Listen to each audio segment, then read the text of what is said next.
నమస్కారం. Telugu cinema comedy అనగానే మనలో చాలామందికి గుర్తొచ్చే మొదటి పేర్లలో ఒకటి వెన్నెల కిషోర్. ఒక సాఫ్ట్వేర్ ఇంజనీర్ ఈరోజు టాప్ కామెడియన్గా ఎలా మారారు? ఈ అద్భుతమైన ప్రయాణం గురించే ఈరోజు మనం మాట్లాడుకోబోతున్నాం. ఒక్కసారి నంబర్ చూడండి, 150కి పైగా. అబ్బో, అంటే దాదాపు ప్రతి సినిమాలోనూ తన మార్క్ చూపిస్తున్నారన్నమాట. ఈ నంబరే చెప్తోంది ఇండస్ట్రీలో ఆయన ఎంత కీలకమో. మరింత పెద్ద కమీడియన్, ఇంత సక్సెస్ఫుల్ యాక్టర్ తన ప్రయాణం ఎక్కడ మొదలుపెట్టారు? మీరనుకున్నట్టు ఏదో ఫిల్మ్ సెట్లయితే కాదండోయ్, కథ చాలా డిఫరెంట్గా ఉంటుంది. సరే, పదండి అతని కథలోకి వెళ్దాం. కోడింగ్ నుండి కెమెరా ముందుకి ఈ జర్నీ ఎలా సాగిందో చూద్దాం. అవును, మీరు విన్నది నిజమే. మనందరినీ కడుపుబ్బా నవ్వించే ఈయన కథ మొదలైంది హైదరాబాద్లో కాదు, అమెరికాలోనే ఒక ఐటీ ఆఫీస్లో. అంటే మన వెన్నెల కిషోర్ గారు ఒకప్పుడు సాఫ్ట్వేర్ ఇంజనీర్ అన్మాట. ఇక్కడ చూడండి, 2 దారులు. ఒకటేమో సెక్యూర్ జాబ్, నెల జీతం, ప్రశాంతమైన జీవితం. ఇంకోటేమో రిస్క్, ప్యాషన్, ఎప్పుడు ఏమవుతుందో తెలియని అనిశ్చితి. తన కలను నెరవేర్చుకోవడం కోసం ఎంత పెద్ద అడుగు వేశారో మనకిక్కడ అర్థమవుతుంది కదా. అలాంటి పెద్ద నిర్ణయం తీసుకున్న తర్వాత ప్రతి ఒక్కరి జీవితంలో ఒక టర్నింగ్ పాయింట్ ఉంటుంది కదా. కిషోర్ గారి లైఫ్లో ఆ బిగ్ బ్రేక్ ఏంటో చూద్దాం రండి. ఈ టైంలైన్ చూస్తే మనకు మొత్తం కథ క్లియర్గా తెలిసిపోతుంది. 2000ల మొదట్లో అమెరికా వెళ్లారు, అక్కడ ఐటీ జాబ్ అంతా బానే ఉంది.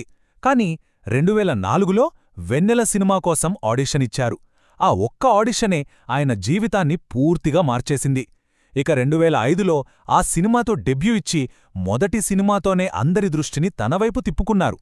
ఇంతకీ వెన్నెల కిషోర్ అని పేరు ఎలా వచ్చిందో తెలుసా? తన మొదటి సినిమా పేరే వెన్నెల. ఆ సినిమా ఆయనకొక కెరీర్ ఇవ్వడమే కాదు, ఒక ఐకానిక్ పేరును కూడా ఇచ్చింది. అప్పటినుంచి ఆయన మనందరికీ వెన్నెల కిషోర్ అయిపోయారు. మొదటి సినిమాకే క్రిటిక్స్ నుంచి సూపర్ రెస్పాన్స్ వచ్చింది.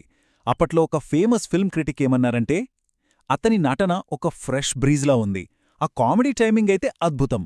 చూసారా, టాలెంట్ ఉంటే మొదటి అడుగులోనే గుర్తింపు వస్తుంది అనడానికి ఇదే నిదర్శనం. సరే, మొదటి సినిమా హిట్ అయింది, కాని దాంతో ఆగిపోలేదు గదా. అక్కడ్నుంచి తనకంటూ ఒక బ్రాండ్ను, ఒక ప్రత్యేకమైన గుర్తింపును ఎలా క్రియేట్ చేసుకున్నారో చూద్దాం. అసలాయన కామెడీ ఎందుకు అంతగా పేలుతుంది? దానికొక ఫార్ములా ఉంది. ఒకటి, ఆయన ఎక్స్ప్రెషన్స్, అవి ఎవరూ మ్యాచ్ చేయలేరు.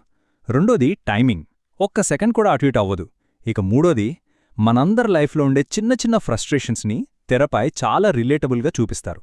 అందుకే ఆయన కామెడీకి మనం అంతలా కనెక్ట్ అవుతాం. ఇప్పుడు ఈ చార్ట్ చూడండి.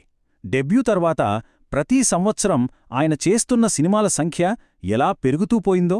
అంటే ఆయన సక్సెస్ ఏదో రాత్రికి రాత్రే వచ్చింది కాదు, నిరంతర కష్టం, కన్సిస్టెన్సీ. దాని ఫలితమే ఈరోజు మనం చూస్తున్న స్టార్డమ్. మొత్తానికి ఇంత పెద్ద విజయం వెనుక అసలు సీక్రెట్ ఏంటి? ఏ ఫ్యాక్టర్స్ ఆయన్ని ఈ స్థాయికి తీసుకొచ్చాయో ఒక్కసారి చూసేద్దాం.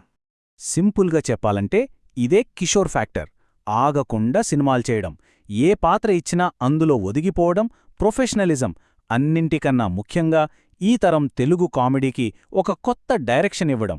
ఈ లక్షణాలే ఆయన్ని ఇండస్ట్రీలో ఒక ఇన్స్టిట్యూషన్గా మార్చాయి. హీరోలదే రాజ్యమైన మన ఇండస్ట్రీలో ఈ కామెడీ కింగ్ ఫ్యూచర్ ఎలా ఉండబోతోంది?